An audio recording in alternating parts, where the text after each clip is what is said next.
ماں ایک عظیم ہستی ہے۔ وہ واحد رشتہ ہے جو آپ کے لیے ہر وقت دعا مانگتی ہے۔ چاہے آپ کامیاب ہوں، آپ کسی بھی حال میں ہوں، وہ ہمیشہ آپ کی ترقی کے لیے دعا مانگنے والی ہوتی ہے۔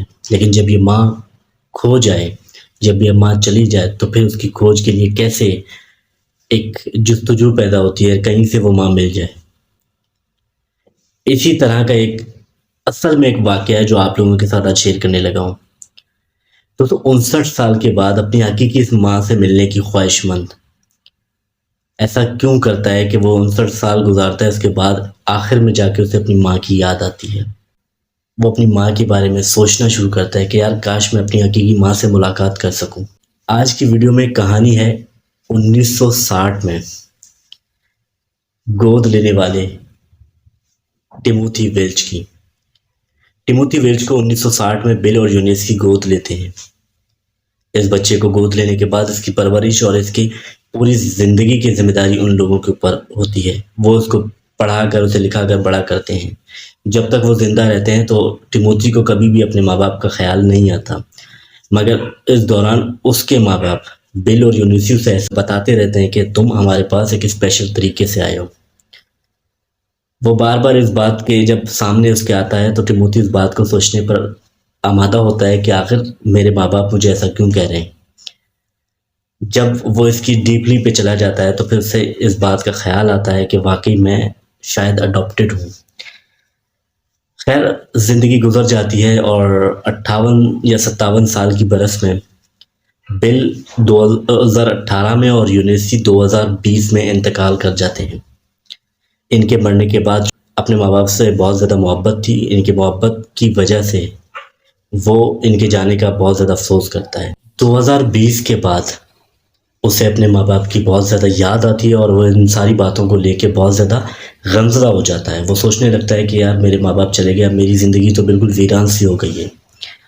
لیکن اس دوران میں جب اسے خیال آتا ہے کہ میری ماں مجھے بار بار بتاتی تھی کہ میں ایک اسپیشل طریقے سے آیا ہوں، تو وہ سوچتا تھا کہ چلو اب اسے اسپیشل طریقے سے دیکھا جائے، شاید میرے حقیقی ماں باپ زندہ ہوں۔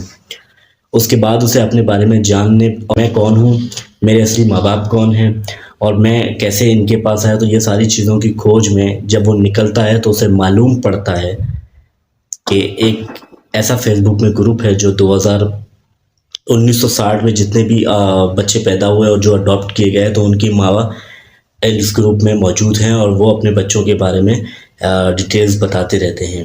تو یہ بھی اس گروپ کو ایڈ کرنے کی کوشش کرتا ہے۔ ایڈمن اس سے پوچھتا ہے کہ بھئی تم کیسے ہمارے گروپ کو جوائن کر رہے ہو، تو وہ اپنی پوری ڈیٹیلز بتاتا ہے کہ اس طریقے سے میں جو ہے گود لیا گیا ہوں اور میرے یہ ماں باپ ہیں، یہ میری برتھ سرٹیفکیٹ ہے اور اس سرٹیفکیٹ میں میری ماں جو حقیقی ماں ہے اس کا نام اور اس کا بھی جو ڈیٹ آف برتھ ہے وہ اس پہ مینشن ہے۔ یہ سارے انفارمیشن جب وہ ایڈمن کو دیتی ہیں تو ایڈمن اس بات کو مزید آگے فارورڈ کر کے اسے شیئر کرنا سٹارٹ کر دیتے ہیں۔ انٹرنیٹ کی مدد سے اسے معلوم پڑتا ہے، جو اس کی ماں کا جو موجودہ باپ ہوتا ہے اس کے بارے میں اسے معلوم ہوتا ہے اور اس سے وہ ای میل کے ذریعے بات چیت کرتا ہے اور اپنے بارے میں انفارمیشن فراہم کرتا ہے۔ تو پھر ان دونوں میں ایک میٹنگ طے ہوتی ہے کہ بھی ہم آپ کی ماں سے ملاقات کریں گے۔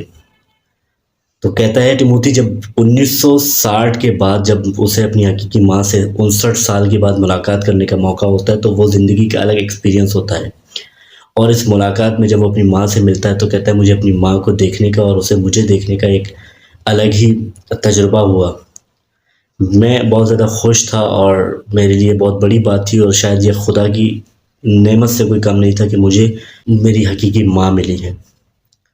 اور وہ ماں اپنے بارے میں بتانے لگتی ہے ابتدائی زندگی کے بارے میں، تو پھر وہ اسے اس کے باپ کے بارے میں بھی بتاتا ہے کہ تمہارے والد بھی زندہ ہیں اور ان کے یہ بچے۔ وہ کہتا ہے کہ اب میں اپنے باپ کے اور اپنے بھائیوں کے اور اپنی بہنوں کی تلاش میں نکلا ہوں اور میں چاہتا ہوں یہ بھی مجھے اس عمر میں مل جائیں اور میں امید کرتا ہوں شاید یہ مجھے بہت کم وقتوں میں مل جائیں گے۔ وہ انٹرویو میں بہت زیادہ خوشی اور اپنے ماں کو ملنے کی بہت زیادہ ایک الگ سی ایکسپیرینس بتاتا ہوا یہی سمجھانا چاہ رہا تھا کہ بھی ماں زندگی میں بہت زیادہ امپورٹنس رکھتی ہے۔ فیملی کے بغیر ہم کچھ نہیں ہوتے، تو ان کی ہمیشہ زندگی میں ضرورت رہتی ہے، چاہے آپ عمر کے کسی بھی حصے میں رہیں۔ یہ تھی آج کی ویڈیو، امید کرتا ہوں ویڈیو اچھی لگی تو ویڈیو کو لائک شیئر سبسکرائب لازمی کیجیے گا اور مجھے اسی طریقے سے جو ہے ٹاپکس بتاتے رہیں جس پہ میں ویڈیوز بناتا رہوں۔ Thank you.